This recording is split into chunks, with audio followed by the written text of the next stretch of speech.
नमस्कार दोस्तों, मैं एक आवारा परिंदा और परिंदा आजकल घूम रहा है छत्तीसगढ़ में।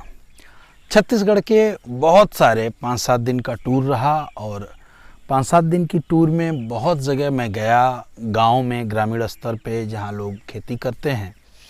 आज मैं जहां हूं, बिल्कुल आपने सही पढ़ा कि यदि भारतवर्ष में जो मुझे लग रहा है ज़मीन कहीं सस्ती है तो सबसे ज़्यादा है छत्तीसगढ़ का ये बेल्ट, जिस बेल्ट में मैं खड़ा हूँ।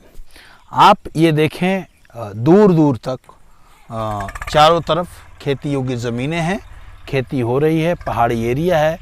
मौसम की बात करें तो मौसम यहाँ ठंडा रहता है, बहुत ज़्यादा गर्मी नहीं रहती है। मिट्टी की बात करें तो थोड़ा सा आगे आके दिखाइएगा, मिट्टी ठीक है, यानी कोई भी फसल आप बोएंगे, देखिए कोई भी फसल बोएंगे तो कोई भी फसल इसमें हो जाएगी, ठीक है, कोई भी फसल हो जाएगी। हर फसल यहाँ अमूमन लोग मिर्च की खेती, टमाटर की खेती और इसकी आलू की खेती, इस समय चूँकि जुलाई चल रही है लेकिन आलू की खेती भी कर रहे हैं लोग, साथ ही साथ धान भी लगा रहे हैं। और ये ज़मीन जो है यदि आप लेना चाहते हैं तो जो मैंने पता किया है वो जैसे इंटीरियर में लेंगे, इन पहाड़ों के ऊपर जो मैं गांव में गया था तो वहाँ आपको 50-60 हज़ार रुपये एकड़ या उससे भी कम ज़्यादा ज़मीन, 50,000 रुपये एकड़, 60,000 रुपये एकड़ ज़मीन इंटीरियर में जाएंगे अंदर तो आपको मिल जाएगी, जहाँ पे पगडंडियाँ हैं, यानी रास्ते बहुत नहीं हैं। यदि रास्ते पे लेते हैं ज़मीन आपके यहाँ जहाँ रोड है तो वहाँ 90,000, 80,000, 1 लाख रुपये प्रति एकड़ के हिसाब से ज़मीन मिल जाएगी। और यदि आप पिच रोड पे लेते हैं, जैसे ये जो रोड है, जो मेन रोड पे लेते हैं, तो यहाँ आपको प्रति एकड़ के हिसाब से जो मैंने बात किया 5 लाख रुपये एकड़ में, 5-6 लाख रुपये एकड़ में आराम से ज़मीन मिल जाएगी।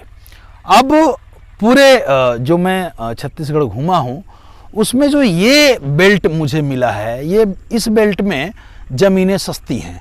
इस बेल्ट में ज़मीनें सस्ती हैं, इसके पीछे मैंने जानने की कोशिश करी। अभी लड़का ट्रैक्टर चला रहा है, मैंने इससे बात करी तो उसके कहने का मतलब ये है कि ज़मीनें सस्ती इसलिए हैं कि लोगों को लगता है कि अभी भी इस बेल्ट में नक्सली हैं, जबकि नक्सली उन्मूलन हो गया है। यहाँ नक्सली घटना नहीं होती हैं, नक्सली बहुत पहले था लेकिन अब नक्सली नहीं रहा गया, दूर दूर तक नक्सली नहीं है, नक्सली बेल्ट नहीं है। सरकार की कुछ योजनाएं भी आगे चल रही हैं।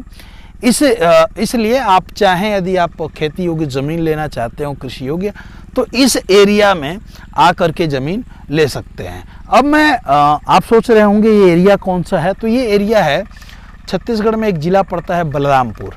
बलरामपुर से बलरामपुर ज़िले में एक जगह है कुशमी, और कुशमी के जब 15 किलोमीटर ऊपर आएंगे, पहाड़ी से जब जाएंगे, इधर खदान वगैरह भी है, पहाड़ी से जब पहाड़ी पे जाएंगे, उधर मैं हूँ, पहाड़ी से जब आते हैं उधर मैं हूँ। इस एरिया में यदि बात करें तो देखिए ये रोड है, और रोड के सहारे यदि लेंगे तो मैंने बताया है कि 3 लाख, 4 लाख, 5 लाख रुपए प्रति एकड़। यदि चट्टी के बगल में है तो वो जाहिर सी बात है थोड़ी सी महंगी होगी, और यदि रोड पे ऐसे ले रहे हैं तो 4-5 लाख रुपये प्रति एकड़ मिल जाएगा।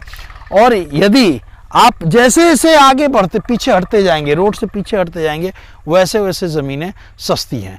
आपको बहुत सारी ज़मीनें सिंचित मिल जाएंगी, बहुत सारी ज़मीनें असिंचित भी मिल जाएंगी, जहाँ सिंचाई के साधन नहीं हैं। बहुत सारे लोग एक ही फसल ले पाते हैं, जैसे बारिश पे डिपेंडेड हैं तो बारिश की फसल ले पाते हैं।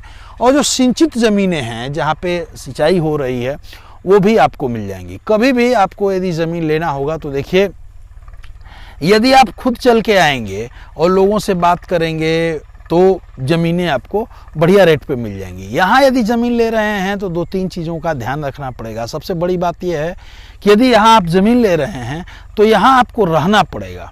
जो मैंने पता किया है कि यदि आप यहाँ नहीं रहते हैं तो जो यहाँ के आदिवासी लोग हैं या जो और भी समाज के लोग हैं, यदि वो कब्जा कर लेते हैं तो उसे छुड़ाने में बहुत जोर हो जाता है, या एक तरह से कह लीजिए कि बड़ा टफ है, मुश्किल है, नहीं छूट पाती हैं वो ज़मीनें। यदि आप 2-3 लोग मिलके इस ज़मीन को लेते हैं, यहाँ 10 एकड़, 15 एकड़, 20 एकड़, तो यहाँ पे आपको रहना अनिवार्य है। एक व्यक्ति को रहना पड़ेगा, टेक केयर करना पड़ेगा, नहीं टेक केयर करेंगे तो दिक्कत होगी। ठीक है मित्रों, ये वीडियो कैसी लगी ये ज़रूर बताइएगा, और ऐसी जानकारी मैं आपको देता रहूँगा। जय हिंद, जय भारत, जय जवान, जय किसान।